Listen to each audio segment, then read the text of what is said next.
Hey, Branson. Hey Dennis, how you doing, sir? Good. Am I echoing today? No, I think what it is when you're doing a video on a screen share, you can share the sound from. It's a little button in the corner when you get ready to Yeah. share the video. You click that, share the sound, then you mute your Okay. mic so that the sound will play, but your so right here where your mic over at the bottom is moving. Yeah. When you talk, you just when it mutes it, then the audio will play through your system Yeah. and go to all the participants, but your the audio that comes back through that you hear won't feed back into the microphone. Okay. Has this ever happened before with my screen shares? Uh, no, not that I've known. Yeah, I didn't do anything different, so I'm not quite sure what happened. I must have hit something or clicked something. Who the hell knows? Anyway, thank you for I was hoping Grant, one of his jobs is to keep track of that, but he didn't notice apparently. So I had no idea. When I share my screen, I can't see a damn thing. So anyway, thank you for your help. Appreciate it. Yes, sir. Do you have a pretty fancy studio at your house? Somewhat, sir. Yes, sir. Okay. So you have microphones and different cameras or multiple cameras? Yes, sir. Hold on one second. I have let me see something.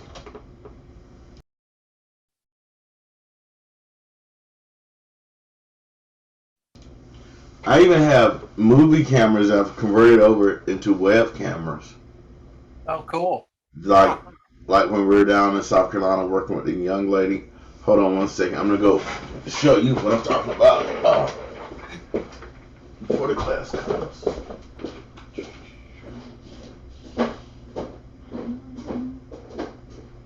Hey, Ruth, how you doing? Good. Sorry, I was having trouble getting you off mute. I'm in the car. I had a farmer's market run this morning. Oh, okay. Well, don't crash. Yeah, it's going to be nectarines this week. I had an opportunity buy. Oh, wow. Cool. Mm-mm-mm. Um, I think Branson's going to show us some of his setup. That's what I'm kind of waiting to see here. Oh, yeah. Uh, so this is well, this is one of the we we use this on FireWire going into a Mac, and we use it Yeah. to stream out. So for like cooking shows and hold on, let me get my background off so you can kind of see it better. Uh, Yeah, it's invisible at this point. It's about yeah, like my or uh, my tech expertise. There we go. okay. Wow. Well, if So you're camera shy, that camera's not going to help. yeah, so we use this one. This is one of them. Uh, we also use this one also. Um, we have tripods. We have iPads on stands. Let's see Wow. for different things. Like with my son, he's about to release workout videos and a workout clothing line at 16. So when he goes to the Wow. gym, we work with this right here with him, so he can just sit this up and Wow.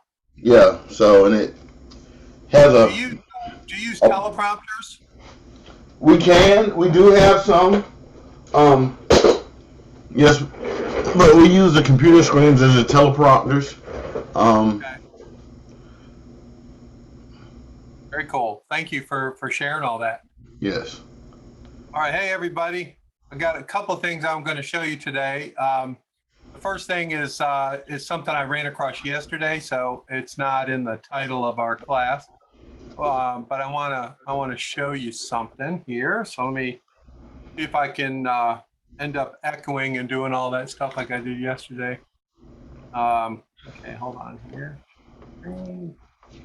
And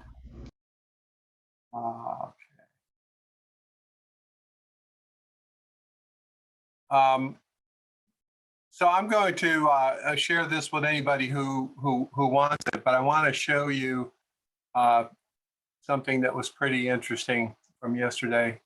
Okay, now it's not sharing, so hold on one second. Okay, share. First day with a new computer. Okay. So yesterday, this came out in a meat industry business or a journal, I guess. But I thought it was really good for all of us, really. So it's called The Digital Divide. And interestingly enough, it starts off with explaining to meat sellers that the circulars or flyers that we're used to seeing in newspapers is no longer an option for them. The use of those has dropped dramatically. So there's some good stats here. Let me see if I can, hopefully you guys can see this. Let me make it a little bit bigger. So this is methods of meat promotion.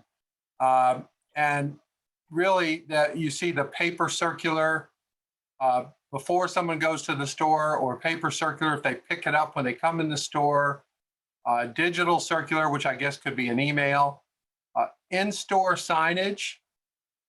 This has particularly become much more important. And then the store app, the actual app that the grocery store has.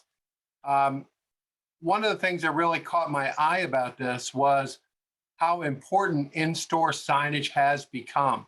And this is on top of your shelf experience, or brand experience that you're trying to show. The actual signage is also becoming, at least in this case, they're talking about meat, but I think it probably applies to a lot of people. So this is a chart going from 2015 showing purchasing meat products online by generation. And I think it's pretty plain to see that the younger generations are in fact much more likely to buy online. Here in the boomers, which is the one on the far right, this first beige kind of column means they have not used any of this online capability. So it's way higher than all the other groups. The duration or the frequency, I guess, I think is very interesting. So in the younger millennials, this chart of using the online once a month is more common than any other group. And then you have every 2 weeks and weekly. So I'll supply this to anybody who's interested, but I found this to be pretty interesting. And it really speaks to how your messaging is tailored and who receives it. Well, there's one thing here that I'll talk about. It said that here in this part, the younger generation really likes bundles with other products, not just the meat in this case. So things that are related to a meal, they prefer than, let's see, they prefer that over just the individual item. The older the generations get, the less they like that. This was the stat I've been trying to find for a long time. So when the COVID-19 pandemic happened, I think all of us realized that online purchasing increased. But here's a little more context. Since 2015, the share of shoppers who purchase grocery online has risen from just under 30% to 61%. That's a pretty big increase. And this is meat in this particular case. I think there may be slight other differences for other products. One of the things here also is the fact that they believe that this increase is going to continue, and they wouldn't be surprised to see online grocery to be 20% of the grocery business. Just to give you a rough idea, places like Costco and Sam's Club, club type merchants, they only provide between 3 and 4% of sales, in this case of meat. So it's a really small percentage, but that's considered a significant market by almost every meat seller, I would argue. So this is a number. 20% is far higher than what we're seeing now in the club use. The last thing here really is that these people have seen the dropping of the the grocery store circular. They've never seen something change so fast. In other words, it went from the most common thing used, and in less than 5 years, it's essentially not used really. And it really maps to every newspaper, I think, especially the smaller ones, are really struggling with subscribers. People just don't read the news. Younger people do not read the newspaper. And even, I would argue, even if you go to network television, I think that has dropped dramatically. The numbers of people watching, for example, the nightly news, I think it's just about everybody a little bit older, baby boomers or whatever, are the ones that are actually, doing that. So yeah, I will post this. I don't know how to do it in the chat. Let me see if I can figure that out. But I'll post it on the Facebook. It's probably the easiest thing to do. But yeah, I'll get that for everybody. Okay, so now we're gonna switch gears a little bit here, and we're gonna go into goals. And some of you may remember this from before. Hopefully you will. So let's see if we can't find that. Okay, there we go. And hopefully everyone can see that.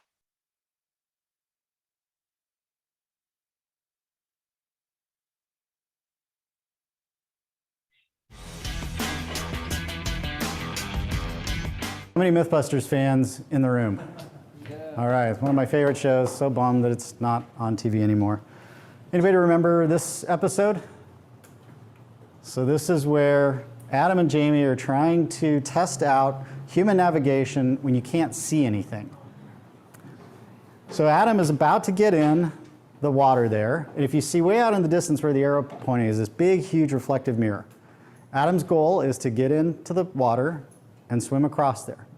The trick, though, is his eye goggles are complete blinders. He can't see out of them at all, which just sounds awful to me. I can't imagine swimming in an open body of water and you can't see. I mean, you can't see normally in an open body of water, but even not being able to pop your head up, terrifying. So what he's trying to do is the start there is on the left, and the red dot there is what he's, or the dotted line there is what he's trying to go across, and the goal is the other side. Anybody remember how Adam does? He gets in the water, he's like, oh yeah, this isn't too bad, he's swimming along. Voiceover is like, yeah, it feels good, it feels like I'm on track. Seems like I should be there about now. Boy, I've been swimming for a while. And this is the route that he takes. So he basically just makes a corkscrew. And I see company after company after company doing the same thing. You have some major milestone you're trying to hit, you navigate well as a group for a while, and then you start corkscrewing. So today is about figuring out how to not do this. And the big thing here is I see time and time again, especially in younger startups, making the mistake between motion and progress. Just because you're super duper busy, you think that that's what matters the most. But progress really matters a lot too. So today we're going to be talking about how do you make motion, how do you make progress not just motion. Everything that I'm showing today as examples, because I believe in kind of teaching the concept and then giving you an example and a story, all those stories are from Techstars companies or companies that I've worked with. It's probably, in companies this size, probably in the 300 to 400 now, and in very large companies, companies that are scaling up, it's in the hundreds as well, teaching them how to do these things. Cool thing about it too is once you get good at it at this size, with only minor changes, these skills transfer all the way up to when you're 500, 1,000, 2,000 person company. Because when you're successful, the thing that goes with success is more people, more of these issues that these techniques are really powerful to solve. So how do we make progress? There's one side of a continuum which is no focus whatsoever. It's like chaos. The other side is myopic focus, rigidity around a goal. And as a startup, it's dangerous to be on either side of that. So what we're trying to find is this place in the middle where we have strong focus, but not myopic focus. And that focus enables us to go from to-do items to done items effectively. Get stuff done, which is really important as a startup. It helps us to understand the problems that we're facing because startups are basically, I call them problem whack-a-mole. If you don't like playing whack-a-mole with problems, either in your market or inside your business, you're playing the wrong sport. So getting good at going from problem to solution is important. And then because so much of what you're doing is based on intuition, and you don't have hard data yet, you have to get good at going from hunch to evidence. And focus and goal setting allows you to do that as well. So we're going to create this progress through focused goal setting.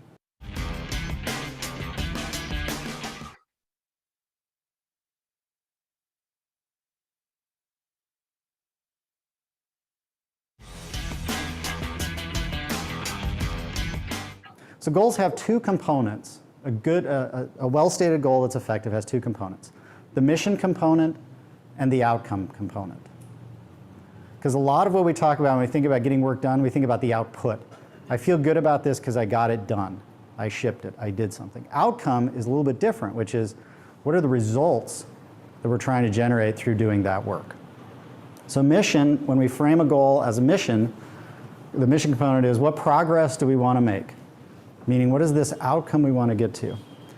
The outcome is how will we know if we are making progress? So one you can think of it as destination or result, the other one, how do we measure it? And that's where we get objective and key result. So objective is the mission, the key result is the outcome, the measurement of the outcome you want to create. This is commonly referred to as OKRs. They've gotten pretty popular lately. What I'm actually teaching you is a blend between OKRs and about 60 years of lean experience and thinking around how to set strategy from a lean startup mindset. So those two are blended together. Most of you probably think, oh, OKRs, right, Google does that. They're the most famous for this. A lot of people think that it all started with Google. It didn't actually start with Google, it started with Intel. Back in the early 80s is where the first kind of statement of the OKRs came about. And fantastic book, it's held up incredibly well. High Output Management, Andy Grove's book, great read. It's got some great descriptions in there from the early 80s of how Intel was doing OKRs. I actually had the pleasure to work with a team at Intel that was taking their original OKR framework and transforming it into kind of a blend of lean and OKR. And these are powerful tools. Scale down, because you're not Intel, you don't have 5,000 people eventually doing that work. So this is all scaled down to kind of 3 to 30 people.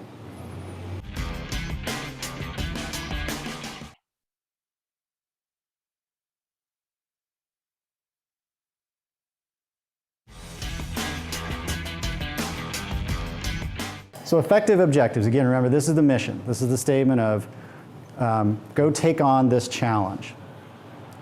So they describe what you want to achieve, not what you want to do.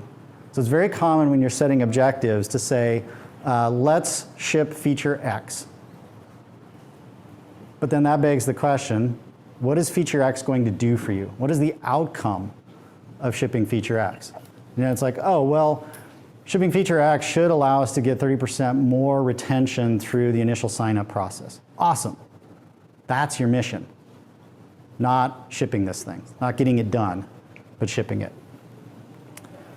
a good objective, effective objective, is specific enough to create focus and ambiguous enough to enable autonomy. So this is a check on command and control types of leadership, which if the commander is the smartest human being in the office is an effective way to run a company. What I've seen is typically that's not the case. You're hiring smart people, you should get their wisdom into the mix. So creating focus, you could have an objective which is go make magic with the marketing campaign. That's not specific enough to create focus. And you also don't want to say, run these 2 campaigns exactly this way, because that's too specific to create autonomy. So you may want to say, we want to, thinking about, again, the outcome that we're trying to generate, what is this marketing campaign doing for us? We want to try to enable more improved signups through channel testing of marketing campaigns. So that's specific enough, I know what the mission is, but it's ambiguous enough that I can see myself and I can bring my magic into that work. You may not have a known solution when you set the objective. Especially in early days of a company, this is more likely to be the case than not. Set an objective which is, let's dramatically improve our signups through this specific web channel. You may have no idea how you're going to do that, but that's a very effective mission.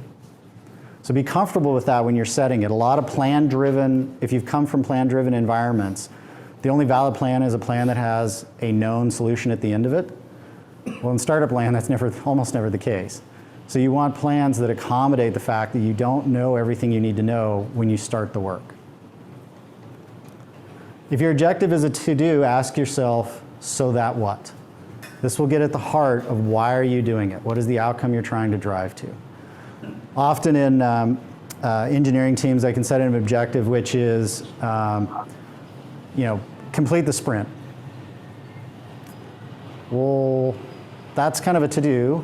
That you could state that as a to-do item. So the underlying question there is, complete the sprint so that what? What's the advantage? What's the benefit? Anybody that's used to Agile, in a user story, there's that so that what at the end, which is the value description. So when you ask yourself the so that what, get at the value piece of it. The trick early on is most of what you're doing, you'll have no idea if it's valuable or not. So a big piece of potentially your mission is figure out if this works, figure out if this is valuable. And the so that what, you may have to ask yourself a couple of times, so that what? And when you get to the point where you're like, so that what, blank, so that what, that's why we're doing this, then that's an effective objective statement. You want it to be a mission, not a to-do list. So very often you can see these objectives where literally it's almost like a backlog statement. It's just the to-do list. We're very used to working in to-do list environments. This requires you to go one level up and ask yourself, what are these to-dos all lining up to accomplish for our company or for us or for a particular piece of it? So anytime you feel like, oh, this is just a to-do item, if I would write this on my to-do list, I encourage you to go one level up into why you're doing that.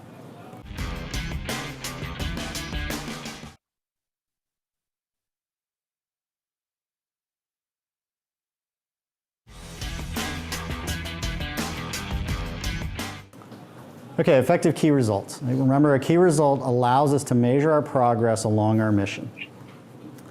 They're outcome focused, not task completion focused. Very often you'll see key results, so if it's ship feature X is the objective, which isn't a great objective, again, take it one level up, why are you doing it? A key result could be 100% burn down of the stories, or 100% tasks completed. That is a very, very common key result when you first start this process. I got done with 100% of my stuff. Awesome, if you're trying to make motion, but we're trying to make progress here. So again, think about what does getting 100% of that done enable. Think about the mission. Why are we doing this? What is the destination? What's the outcome we're trying to drive toward? And then ask yourself, okay, how do every day, because in this program I encourage you to check in on this every day, how do we check in on our progress toward the goal we're trying to get toward by the end of this week? They're specific and measurable. So I've seen key results, which is make the customer happy, or customer happiness is the key result. So objective is make customer happy, key result, happy customers. That's not specific enough and it can also be potentially a challenge to measure. You can't have happiness, but I would encourage you to think about mood surveys, other quantitative things, or you can also think, remember yesterday in KPIs we talked about quantitative versus qualitative. There are ways to set key results that are qualitative, meaning we want 7 positive stories to come out of our user base. So that's a blend of those two. The positive is a judgment call. That's the qualitative side of it. So those are perfectly acceptable. Have a known starting value. So we talked about on the objective side, it's okay if you don't know how to complete it. On the key results side though, it's important to stare in the face, can we actually measure this? Because one of the traps you'll often fall into is you'll set a great objective, key result makes total sense, and that's your goal for the week, and you spend 5 days figuring out how in the world are we going to measure this key result. And you put all your effort into the measurement rather than in actually making the progress you're trying to make. So it's beneficial if you can measure it at the beginning. If you can't, then ask yourself, can we defer this key result to next week? And put in our backlog this week, our to-do items, that we want to instrument a little bit of this because we know this objective and key results coming next week. Can be multiplied by 0.7. The intention of these key results are not to sandbag yourself, meaning set a really easy bar that anybody can hit. The goal here, the intention is to set goals that stretch you a little bit. They should be a challenge to get to, which means when you get to 0.7, that means you've set a pretty good goal. So if it's getting 100 signups is your key result, you should be really happy with 70. That's how to think about this. Now the flip side of that, in startup land this isn't as important, but in larger companies this is a huge, huge issue, which is a lot of people think, oh, well, this is just management by objectives. This is an MBO, and I'm going to tie compensation, because that's what we do with MBOs. So when you tie compensation to the achievement of key results, guess what happens? You get, just like you will with your investors on term sheets, you'll get into this negotiation of what the number should be. You want it low, whoever's leading the group wants it high, and then it's this, you're negotiating with each other rather than figuring out how to actually achieve the results you want to achieve. So please don't tie compensation. You can tie parties or fun things, but any time that somebody feels like my bottom line rides on this in the short term, now the irony of this, especially for startups, is everybody's bottom line rides on this in the long term. But in the short term, you don't want it to ride on this. And you want to help understand how to move your KPIs. Yesterday during the KPI workshop, I talked about how goal setting really fits in with KPIs. KPIs are sort of the long view. Goal setting is how you move that incrementally. So think about your KPIs and think about how those relate to your goal setting. It's important not to have your KPI be your key result. And let me explain why. So remember back to yesterday when we were talking about we've got leading and lagging indicators, we've got generic, specific, behavioral. So let's say that what we're trying to do is, from a KPI standpoint, over a series of goal-setting weeks, we want to increase our daily active users. So this is a KPI we're tracking. This is a super important KPI for us as a company. Don't pick daily active users as your key result for goal setting. What you want to do is look in this zone for your key results. Because what you're trying to do is figure out in that Rube Goldberg, that your machine that you're inside of that's called your company, you're trying to figure out what's the link between the KPI that matters the most to us and the other things we can measure that are going to drive change over time with that KPI. So this is really important when you're setting goals to move KPIs. Keep this image in mind. The reality is, when you look at this, you're like, I have no idea what's going to improve daily active users. Awesome. Take your best guess. Take the best guess that you can quickly measure, that you can quickly move forward, set a goal around it, drive it for a week, see what happens. If there's no correlation there, awesome. You learned that there's no correlation between this thing we were just measuring and the KPI we're trying to increase. You want to create an understanding about the link between action and outcome. Again, like the OK Go video yesterday, you're going to knock some bowling pins down, ball's going to roll this way, and you're going to have no idea what gets set off. So this is about learning the linkage, the correlation linkage. Ultimately, you want to get to cause and effect, but don't jump to cause and effect too soon, because initially all you're going to have is correlation. If we do this over here, it seems like this happens over here. And this over here seems like it's part of this over here. Remember, correlation goes both directions, or makes sense in both directions. So you're going to have moments where, yeah, Facebook spend goes up, signups go up. Well, signups went up and Facebook spend went up too. So you're going to have that level of understanding of your business. But that's really important part of the key results. It's a learning exercise. And it's okay if this feels frustrating. What this is going to do, the first few times you do this, is like, well, this sucks.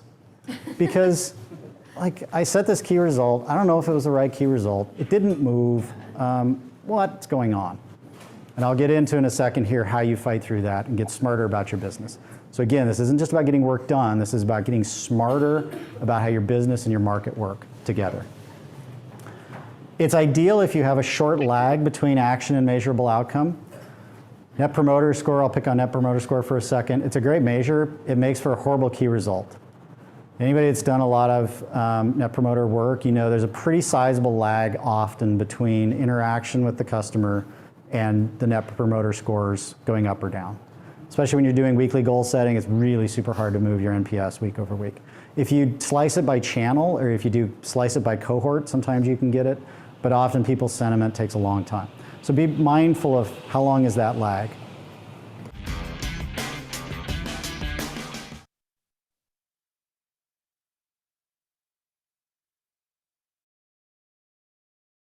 Okay. Does anybody want to comment on what they use to set goals? Whether it's a software tool or a process that you use, anybody want to share that? How about you, Trey and Mac?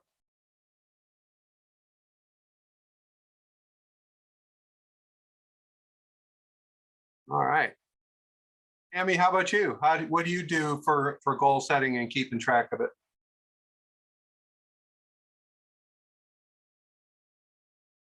All right. Catching everyone asleep, apparently. Dennis, Yeah. Who I is just that? wanted to say I feel personally attacked by that video. What do you use to keep track of goals? Pen and paper. I'm old fashioned. Yes, you are. Jack, how about you? About the same. This is kind of interesting because we're just wrapping up our fiscal year and our evaluation period and getting ready to complete our performance evaluations for the last 12 months and set our new goals. What the state hits is they give us a couple of value goals, and then at our work level, at the team level, we come up with specific, at least 3 to 5 goals with supporting tasks. I'll have to say that a lot of my peers in their former management were very adverse to SMART, specific and measurable, yada yada, whatever the rest of it is. In fact, I had a goal with a specific number to it, and my boss, the only question on this year's evaluation when I first did it, my boss was concerned because I had put a specific number on something, and that if I didn't make that number, I wouldn't meet expectation. And the irony of it was we were only 6 weeks into the year, and no one had finished their reports yet, but I had already exceeded the goal number. What I do to track my, I have a lot of specific numbers. Some of it is by pen and paper. I have a task where I have to enroll or subscribe my client base. So I spend a fair amount of time foraging for emails for a specific list of farmers. And there is no source for those email addresses. I have to forage online for them. One of the things I do is I add that to an Excel spreadsheet, and then I contact them about once a month with a newsletter with information and opportunities. I use MailChimp, and so a quick, easy way for me to tell what progress I've made on my email addresses is I let email keep track. Okay. Fantastic. Time, how about you? You look organized. Honestly, we're not. No, we're not. But kind of like Jack, we use MailChimp when we do our email campaigns. But for others, I mean, it's just basic metrics of how many accounts do we call on for this month or this quarter or this half year, and then how many responses we got and how many new accounts we add on. So it's really basic simplicity on my end. I don't try to get too You heavy. use an into Excel this, spreadsheet, or how do you keep track of all that? pretty much on my Excel spreadsheet. Yes. Okay. Fantastic. Anybody else? Ruth? I know she's driving, so we don't want her to. I do want to share, Trey responded by chat. He's having trouble with his microphone. He said, on the farm growing side of things, we typically set our goals based on history and historical records of our crop sales. On the value added side, we set goals based on subjective customer interaction and objective sales data. So he's growing things. He's also selling a value added cider. So he's got two different things he keeps track of. Go ahead, Ruth. Yeah, sorry, I couldn't get you off mute. So I think I used to be really good about it in corporate because I would do a quarterly check-in with myself, and I would look at personal as well as corporate goals. And I don't think I do that now, not as disciplined as I used to. And so basically I'm like most of you guys in that I keep track of things with pen and paper. In first quarter, kind of reflex, I guess. I put some goals down of what I would like to achieve in the business for the year. And, now it's a good reminder that we're about halfway through the year and I really should do that check-in. Yeah. I tend to use my my calendar for a lot of stuff, mostly because it comes back at me if I set an alert or whatever. So that's kind of how I do it. I don't have quite the situation you all do in terms of planning for this. So a lot of it's external to me. But I do like the fact that the calendars will pop back up and remind me if I do a little notice or whatever. So I do find that helpful.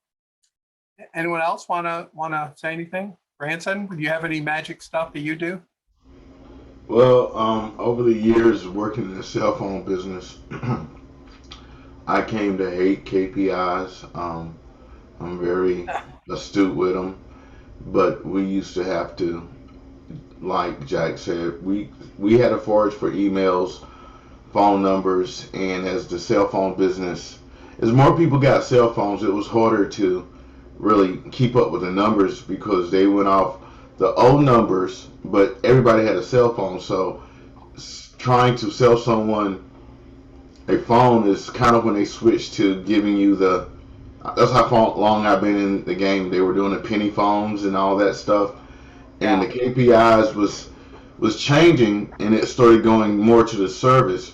And then you started looking at accessories and different things. And I feel attacked, like the other person said. I don't know who said that, because if I put the same amount of energy in my business that I used to do for US Cellular with the KPI, I probably would be super successful, because the whole day, I remember, like most of my day when I did not have a customer, I was making cold calls, sending emails, searching for people who didn't have a cell phone. And the easiest way I learned back then with my KPI was who was still using a home phone. So I started calling homes. And if I probably did that with my business now and really sat down and maybe put a KPI together and made goals and push my business that way, it probably would help me out a lot more than what I'm doing, because I just look at how much a major company puts in focus on making those calls and those numbers coming back for like off what they did in history, and then bring that to you making a goal of a certain amount of calls that basically turn into sales. So that's a goal that I have to set down over this weekend and really think about. Yeah, I think that makes a lot of sense. Well, that's all I have for today. We'll adjourn for the week, and hopefully y'all can make it back on Monday. So we'll see you then. And I'm so proud I didn't echo today. See y'all. Bye, Dennis. Bye.